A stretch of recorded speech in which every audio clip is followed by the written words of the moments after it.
Hey everyone, Pastor George here with today's Bible study recap. And in today's Bible study, we learned why you'd never want to name your child Abimelech. So today we looked at Judges chapter 9, and in Judges 9 we hear about one of Gideon's sons, someone who was mentioned last week at the end of Judges chapter 8. And this son is a guy named Abimelech, and he is different than Gideon's other sons because he is the son of one of Gideon's concubines, a slave, as we learn in this chapter. And so he, even though he is probably, one of the more low-born people in the house, is going to try and take the position of king that his father refused but basically lived into. And remember, the people of Israel are supposed to have God as a king. So this is just another way of him kind of taking over this. So this chapter tells us, well, how he rises and how he falls. So he starts out by killing all of his brothers, right? He goes to his hometown, a place called Shechem. That's where his mom was from. And there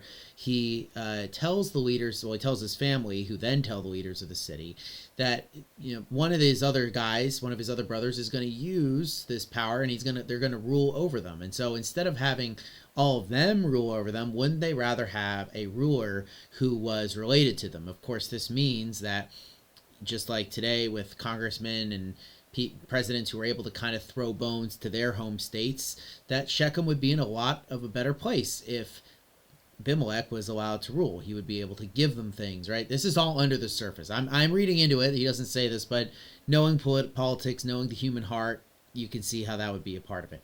So the leaders of the city decide to help him out, and they take out of their pagan temple to a god called Baal-berith. They use this money, this silver from there, to give to Abimelech, who uses it to hire mercenaries, worthless fellows, as the Bible calls them, and they go out and they capture Abimelech's brothers, and they bring them to a place where you would sacrifice people, probably to Shechem, which has been found by archaeologists, and the stone that is mentioned here along with the pillar has been found in this temple to Baal-berith.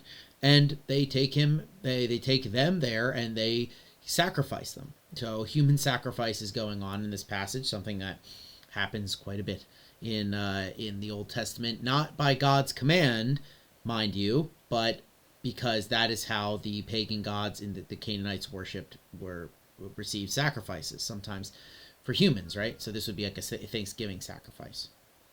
Anyway, Abimelech goes on to rule Israel for 3 years, but then something happens. And just before Abimelech takes rule, there's a prophecy that's given by his brother, a guy called Jotham, the youngest, who escaped this thing that happened to all the others. And before he goes, he tells people a parable, and he tells them a parable of the trees, and the trees wanted a king to rule over them. So they go to different types of trees. They go to an olive tree, they go to a fig tree, they go to a vine, right? All of these things produce things. And then they finally go to a bramble. Bramble is the underbrush, the useless stuff that cuts and things like that. And they ask the bramble, and the bramble says, yes, but if you go against me, I'm going to burn you up, right? And obviously this is a reference to the people of Israel could have asked anyone else to be a king, but they chose the bramble, and the bramble is going to burn them up and devour them with fire. And then he leaves. And so these people of Shechem begin to think that they could do without Abimelech. And so a new guy comes, a guy called Gaul, son of Ebed, and he starts to become their hero, if you will. And he says, well, I will take over Abimelech's place, right? Wouldn't you rather have me rule instead of him? And the people of Shechem are thinking, yeah, that's pretty good. Well, Abimelech is not a terrible, terrible ruler in the sense that he's able to put people he likes in positions of power. A guy called Zebul. And Zebul hears this happening, right? He's kind of the leader of Shechem, kind of the governor, if you will. And so he sends a messenger to Abimelech, and Abimelech then comes and secretly attacks the city. And basically Zebul sets it up so Gaul has no choice but to fight. He goes, he fights, he gets defeated, and then Abimelech, has gotten rid of him. And that's not enough for Abimelech, right? He wants revenge on Shechem, who has betrayed him. And so he waits, and the next morning all the villagers come out to work the fields, and he attacks. He wipes everyone out. He goes to the gate, and he begins to sack the city and raze it and things like that. He finds the tower where the leaders of Shechem have been, and we've found other towers that are like this in other places. So they're not small, but they're not huge. They're about 124 square feet in size. And he takes underbrush and bramble, and he begins to use that to burn the tower down. And so you can see the prophecy that Jotham spoke comes true, as literally the bramble burns and the underbrush burns, and the people of Shechem burn up with it. And you see the parallel there. But, Abimelech isn't done. He's going to go around, and he's going to keep ransacking places. But before he goes, he destroys Shechem, and he salts the fields so no one can inhabit it. And the Bible, later people do, but it's a long time before it happens again. And so he goes to this town called Thebez, and he tries to capture it.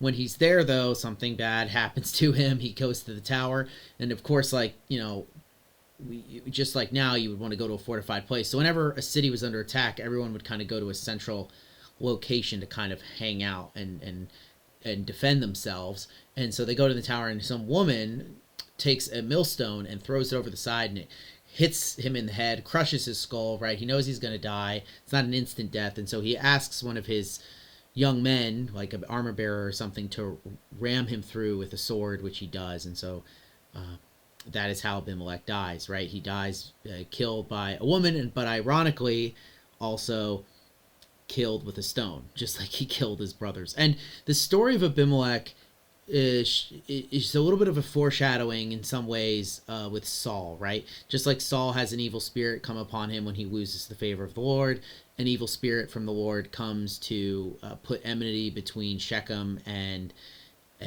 Abimelech. And this is also, the whole time, these are Israelites fighting Israelites, right? Wiping out Israelite towns, salting their fields, right? Burning their towers. This is the stuff. They're conspiring against each other, and this is not what's supposed to be happening. So I asked the class, I'm like, where are the Canaanites? And the Canaanites are just looking, right? They're not in the story, but you can imagine they're hanging around going, great, this is exactly what we want. We want the Israelites fighting each other, right? They're not following what God is commanding them to do. So all that is to say is that Abimelech serves as a pretty important point in the narrative when the tension turns from focusing mostly on the outside to like lots of internal conflicts. The Israelites are still fighting people. They're gonna outside of that, but there's going to be a lot more conflicts that grow up within Israel now, and the quality of like the things that are going on is also going to decrease. So that was what we talked about today. And remember, God is still in charge through all of this, and so you'll see in this, right, he uses his justice, and he's going to continue looking out for Israel in the future, even though they have disobeyed him. So have a great one for the rest of your Wednesday, and then I will see you guys tomorrow for a new thing. Peace out.